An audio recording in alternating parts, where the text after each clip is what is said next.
Good morning. Hi, good morning. My name is Gunawan Tanuwijaya, or you can call me Gunte. I'm the speaker of I'm the keynote speaker of ICETI, ICETI, on the topic of digital technologies in community extension and service learning. I'm from Petra Christian University. Thank you so much for ICT organizer, and also my campus, Petra Christian University, and all the sponsors that supported my research. In this opportunity, I will present more detail on the digital technologies in service learning, especially assisting students with visual impairments with 3D printing, laser cutting, and artificial intelligence, AI, for text recognition. My presentation will be shared in my website, designinclusivukpetra.wordpress.com, after my presentation, after today seminar. And also, you can email me for more communication in gunte@petra.ac.id and gunteitb 2012, gunteitb 2012 @gmail.com. Okay, so I would like to share a little bit on my CV. I'm a PhD. I'm graduating as PhD in Queensland University of Technology, School of Architecture and Built Environment. My research is actually for universal design in library for people with disabilities, and I'm teaching in Petra Christian University, especially in architecture department, especially in inclusive design, and also I'm also teaching in disability studies and empowerment in a general education department.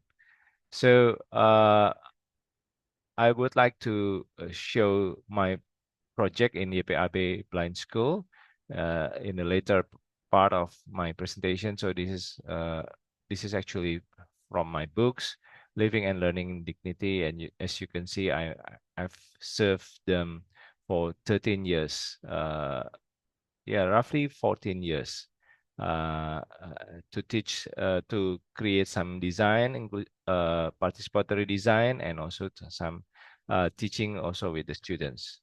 And we are happy to share about about today presentation will cover digital fabrication in education, policy and practice, tactile and interactive learning, especially the 3D printing and laser cutting, the case study in YPAB Surabaya school, and we are going to share a little bit on efficient artificial intelligence.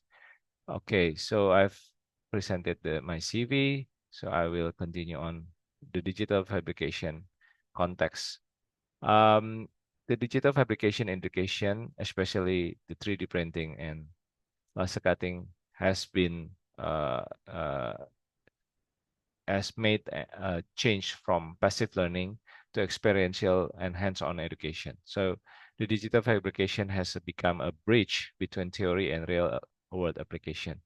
So the fabrication is actually enabling rapid prototyping, experimentation, and design iteration.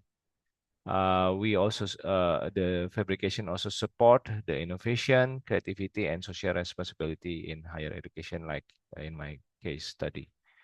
Um, uh, Further, the policy versus practice, the Indonesian condition.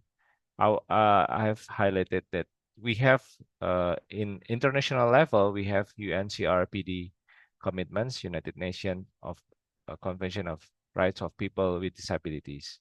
So we have to cater the people with disabilities rights for educations. And in Indonesia, we have two Indonesian Act regarding the national education system and the rights of persons with disabilities. On the other hand, we have persistence gaps in implementation at school, and it's very hard to find access to inclusive learning materials and and we haven't found trained educators in local level. Further, we want to, I want to highlight about the importance of multiple intelligence. As you can see, in Howard Gardner, uh, we have found 8 intelligence, and this is very important for our research. The linguistic, logical, mathematical, spatial, musical, bodily, kinesthetic, interpersonal, intrapersonal, and naturalistic. As you can see, the blind people or the blind students are limited in logical, mathematical, and spatial. Uh, but they have maybe also some bodily kinesthetic, but they have more um, skill in other like linguistic, and if we conduct kinesthetic, or we can create tactile tools, so it will be better. Uh, we also found that there are some problems with and sorry, we have as you can see, the disability actually stop some uh, aspect of education. So we found that students with low vision with disabilities actually can learn more in music, linguistic, interpersonal skills, and other too, if we found the correct um, methods, such as studied by Priyadarsini 2015 and Almeida 2010, and also some other paper. So in order to create a mathematics tools for the blind, we are creating the tactile tools. Yeah, so we also did some previous studies, and we found that the alignment is actually focusing on the tactile models. So we need the tactile models to create a concrete learning or real learning for the blind. And then we also see that there is a AI based learning, so we can have more AI for uh, teaching the blind. So focusing on the first issues is actually the tactile and especially the 3D printing and laser cutting. So why we need the tactile learning? Because learning through touch, form, and spatial exploration is very important for the blind. So the second, the problem is actually to produce the braille. It's very challenging, and also to keep the braille intact for the longer time. Uh, so we are doing, what we do is actually design, test, and revise and improve. So we have to do iterative process, and then we also need to study the students with visual impairments and the needs, and we have also provided double or dual information system, so the blind and the non-blind students can learn together. So the inclusivity is focused on my on the 3D printing. Secondly, the laser cutting is actually very important because it's very efficient, low cost, and they can repeat the production very fast. So we are combining the 3D printing and laser cutting in YPAB blind schools to create the yeah, as you can see, the context is limited availability of tactile learning. So we are supported by Ministry of Higher Education to create collaboration between university, the school, and community partners. We have collaboration between architect, accounting, education, library sciences. So participatory design actually is involved, is conducted involving teachers, students, and alumni with students with visual impairments. We can see the process later. So the output is actually tactile mathematical tools and 3D printed architectural tactile maps.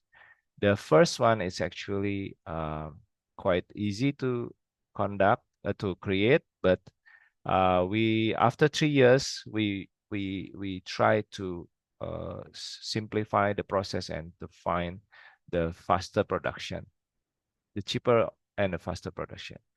And the second one, it's actually the purpose. The purpose is to develop inclusive tactile learning, strengthen the teacher's skill, and empower the schools and so on, and stakeholders.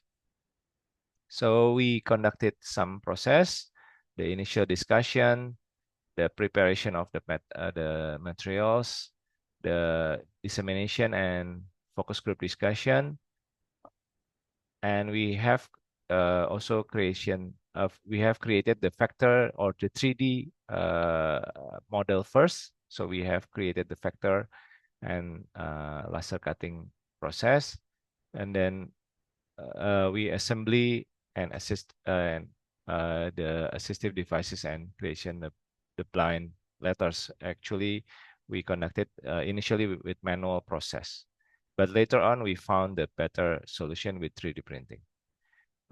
We also purchased some tools that we cannot because the time limit we have to produce we have to produce so many things, so many tools. So we purchased also some from our colleague. We conducted the final focus group discussion to test and also to implement the learning activities. So this is some discussion on the left. There are a discussion with the blind students and alumni and the teachers. What is the most important for the tactile math tools? The photo on the right is actually the vector creation and the laser cutting process. So we are using laser cutting to create the tactile tools. And then we assembly the devices and we we actually asked a friend to create the braille for us, and later on we tested in Petra University and also YPAB school with the teachers. So this is in 2022. We did another round in 2023 and 24 with the students. So basically, we conducted iterative process, and in 2023, we also conducted for accounting in YPAB and Petra. So it's quite interesting that the blind actually can use this tool, even though there are some limitation on the blind students' math skills. So some of the students with the limited math skills are need some other, maybe calculator or something on. But basically, we can teach the blind students to math or okay, sorry. The tool is actually very simple. We can use it for the simple mathematical calculation or the accounting process. So as you can see, this is the model after the accounting uh, um, implemented. And so we also created some other 3D models from cardboard, and we are using laser cutting. And we also, after 3 years, we also can create a 3D printing for the braille. And it's actually the braille and the normal, the tactile letter together. So we combine the top one. Actually, if you can see, sorry, the color is not so much difference, but if you can see on the pictures, there is a braille on top, and then there's a alphabet on the bottom. So we can actually describe the number and the braille, and the process is faster now. Okay, so we also conducted, because I'm from architecture, so we wanted to also to teach the students to understand the buildings and the 3Ds and so on. So we created the tactile map or with 3D printing. Yeah. Sorry, initially we conducted with laser cutting, but we found that there are some limited depth or depth of the and we need laser cutting.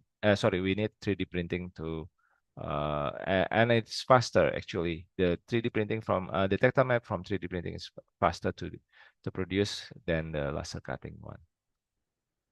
So we will share you can see our file in YouTube. Also the process, it's in YouTube file. Uh, and we want to highlight the last one is about Envision artificial intelligence for text and object recognitions. So Envision is not my own product. It's actually the product from Australia. The possible the best sorry, maybe the better solutions of Envision is because we can support the blind students to read or to understand the text that are not digital. So basically, the Envision is to create support for the blind to read the text from the hard copy or the books that are not uh, accessible so far. So, and also the Envision is quite good because they have 60 language uh, application. And as you can see, this is one of the example of the process. We just open the or install the Envision in our handphone, and then we take photos, and then directly we can the Quaker text and the text on the container the food is just the Envision can read the text from the container. Okay, so the more development from Envision is actually Envision glasses, even though the Envision glasses is quite expensive, and so far I couldn't still afford it. But this is one of the example of the future AI implementation for the blind students. So in conclusion, the digital fabrication is more powerful for empathy and inclusion. So we can use digital fabrication for service learning, for better social impact and learning process. Uh, the the 3D printing, the laser cutting, and vision AI is actually a good solutions, even though there are still some problems because some 3D printers are quite 3D printers and laser cutting is quite expensive. But nowadays we can find the lower price of 3D printers, and we can also uh, uh, buy the lower quality of 3D printer and laser cutter. And finally, I'm suggesting to integrate the multiple intelligence, the universal design, and ethical innovation into education system so we can serve the people with disabilities or students with disabilities and other marginalized students with universal design. Thank you so much for